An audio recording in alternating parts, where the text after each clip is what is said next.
السلام عليكم ورحمة الله وبركاته. ازيكم عاملين ايه؟ من قناة بحييكم ولكم مني مليون تحية. يلا نصلي على النبي وكل من له النبي يصلي عليه، اللهم صل وسلم وبارك على سيدنا محمد.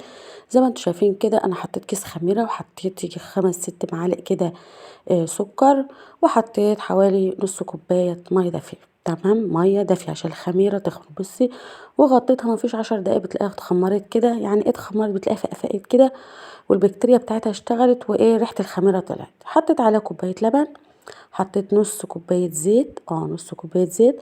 حطيت بيضة وشلت الصفار عشان عايزة الصفار، احنا هنعمل معجنات. فحشت الصفار ان ايه هندهن بها الوش. حطيت كيس فانيليا برضو عشان ايه بياض البيضة ما يعملش معانا زفارة. عايزة تحطي بيضة كاملة كمان حطي، بس انا حطيت بياض البيضة بدل ما نرميه. يبقى احنا كل اللي حطيناه كيس خميرة والسكر، وحطينا الزيت نص مج، وكوباية لبن دافي. تمام تمام. وبعدين هننخل الدقيق دوت كيلو دقيق بالظبط، يعني انا وزناه كيلو دقيق هنخله. وبعد ما ننخله كده عشان نطلع منه الرطوبة يكون في حاجة كده، لان ده سايل.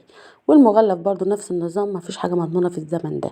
تمام، يبقى احنا حطينا الحاجات السايلة، واتأكدنا ان الخميرة بتاعتنا مش فاسدة وشغالة معانا.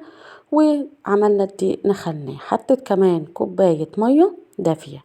حطيت كيس بودر اهوت، وهحط شعرة ملح. تمام، دي شعرة ملح. هلم العجينة بتاعتي بقى زي ما انتم شايفين كده. يبقى احنا حطينا المواد السائلة الاول، وبعدين المواد الجافة مع بعضها بعد ما نخلت الدقيق. وهلم العجينة بتاعتي زي ما انتم شايفين كده. مجرد ان احنا هنلم العجينة لحد ما تنعم معاه، يعني ممكن دقيق يحتاج مية تاني. يعني احنا حطينا كوباية لبن وكوباية مية، وحوالي حبة في الخميرة في الأول.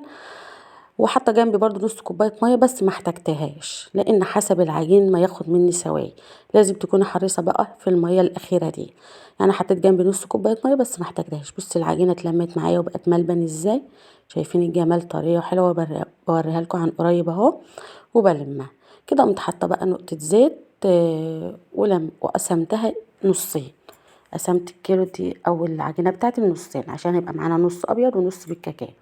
طبعا عجينتي كانت طريه شويه، حطيت هنا معلقتين دقيق، وحطيت هناك بقى هنحط كاكاو. ولازم العجينتين يبقوا زي بعض عشان ما ينفعش احط على دي كاكاو والبيضه تبقى طريه، دي هتنشف مني.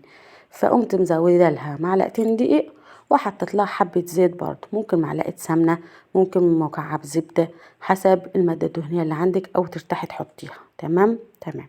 يعني العجينه معاكي، وغذيها بالحاجات اللي انت عايزاها. يعني زيت خفيف ماشي، زيت ذره ماشي، اي زيت انت عايزاه يكون ريحته حلوه عشان دي العجينه تبقى طعمها احلى برضه. الزبده طبعا احلى، السمنه البلدي احلى.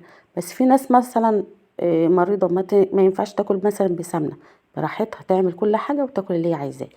النص التاني بقى حطيت عليه كاكاو، وانا زودت العجينه البيضه ديت دقيق عشان يبقوا الاتنين زي بعض.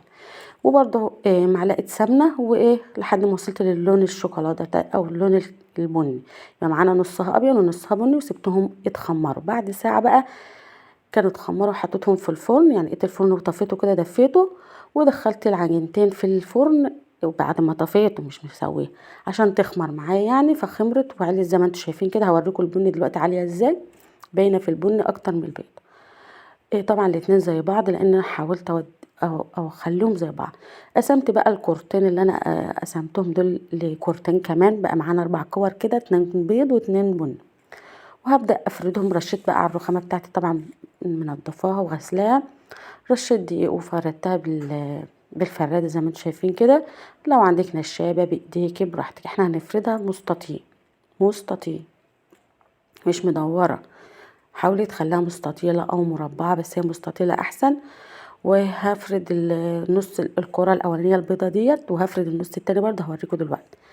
وهنعمل كرة بيضة وكرة بني وهيتحطوا على بعض. دي البنيات بعد ما فردت البيضة طبعا نص سنتي كده. وهفرد التانية برضو بعد ما ارش دقيق من تحت كده عشان ما تلزقش في الرخامة او على المفرش السيليكون حسب ما انت عايزة.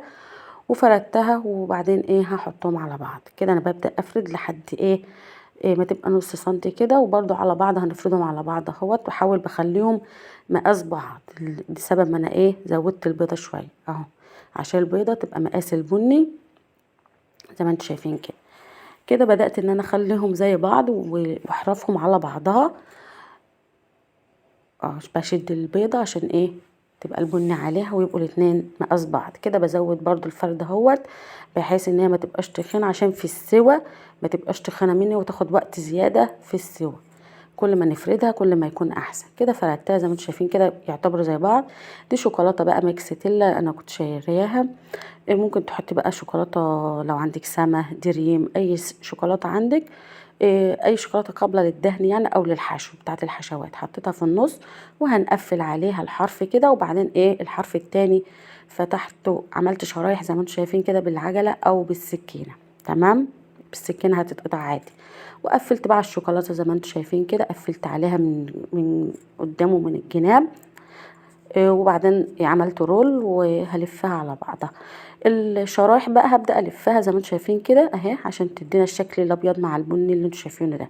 بتلفها 3 4 مرات كده على بعضها كده بتلويها وبعدين زي ما انتم شايفين كده لحد ما نخلص كل الشرايح. ويستحسن في التقطيع وانت بتقطعيها الشرايح دي تبقى رفيعه احسن ما تبقى تخينه. اوعي تخنيها تبقى رفيعه كده عشان تديك الشكل الجميل الملفوف دوت والشكل البني مع الابيض ده التحفه دي. وبعدين هنحط الرول بتاعنا في صينيه. الصينيه تكون مدهونه زيت او سمنه بس انا دهنتها زيت وحطيتها. طبعا الرول خد نص الصينيه قمت عامله الرول التاني قصاد. انا كنت عايزه اعمل صينيتين والله جت صينيه واحده ما شاء الله الله اكبر يعني. زي ما انتم شايفين كده حطيته في الصينيه وبعدين برضو هنسيبه يتخمر للمره التانيه. بعد ما خلصنا كده اتخمرت حوالي تلت ساعه او نص ساعه. طبعا انا قايده الفرن على حراره 160 كده وسايباه يهدى كده. شايفين اختمرت وعليت تاني اهيت تاني مره نخمر باكد دوت بقى صفار البيضه اللي انا كنت عيناه واحنا بنعجن. حطيت عليه حبه زيت وحطيت عليه نقطه خل عشان الزفر. ممكن مش عايزه تحطي خل وزيت حطي شعره فانيليا. وبعدين بدهن الوش بيها عشان ادخلها الفرن. طبعا انا لما سبتها تختمر تلت ساعه او النص ساعه ديت المره التانيه كنت قايده الفرن بقول لكم بتاع البوتاجاز من تحت بس يسخن معايا على حراره 160. دخلتها الفرن بقى عليت الحراره شويه على 200 من الارضيه بس. وبعدين ما تستوي من تحت ومن الجناب بايد الشوايه حمر الوش. التسويه من تحت بس لحد ما تستوي باكد. هتاخد معاكي مده شويه ووقت بس تسيبيها تستوي براحتها وبعدين تقيدي الشوايه تحمري الوش. هي هتاخد حوالي ساعه الا ربع او زياده عشان تستوي من النص ما تبقاش معجنه معاكي. زي ما انت شايفه كده طلع اللون الخضر ده. بعد ما استوت ولقيت الجنابه احمرت معايا دقيت الشوايه وقمت محمره الوش كده. كنت دهنت بقى وشها بمعلقه سمنه. يعني المفروض تطلع من الفرن نرشها بخه ميه. وبعدين غطيتها عشان تطرى ونعرف نقطعها. كده كنا الصبح بقى ولوكا راح الحضانه وقطعناها وعملنا شاي بلبن وفطرنا. شايفين الجمال شايفين الارضيه عامله ازاي والجناب تحفه تحفه تحفه. دي بقى طاقية السلطان. يا رب تجربوها وتعجبكم ويا رب اكون وصلت لكم كده المعلومه بسهوله والعجينه بكل مقادير بسيطه. كل اللي عندك اعمليه ومع شاي بلبن مع حاجه سخنه بقى في ايام المذاكره للعيال كده. ضيف جالك ليك انتي لزوم السقسقه في الشتاء بقى مع شاي مع اي مشروب سخن تمشي.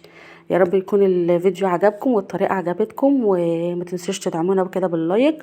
واللي بيشوفني لاول مره كده يخش ويشترك. شايفين جمالها من فوق ومن تحت ومن النص. الشوكولاته سايحه وجميله تحفه وطعمها جميل. طاقية السلطان بقى واستنونا في مخبوزات كده وعجاين هنعملها كتير ان شاء الله الايام ده عشان ايام الامتحانات. وبرده لزوم السقسقه في الشتاء. ولو جالك ضيف ليك انتي اللي حواليكي وحبايبك تعيشي كده وتعملي ويا رب يقدركم على كل حاجه وربنا يحسب ما بين ايديكم. ما تنسوش اللايك. ولوكا بقى هتقول لكم حلوه وما تنسوش اللايك. شايفين جمالها. يلا باي استودعكم الله والسلام عليكم ورحمه الله.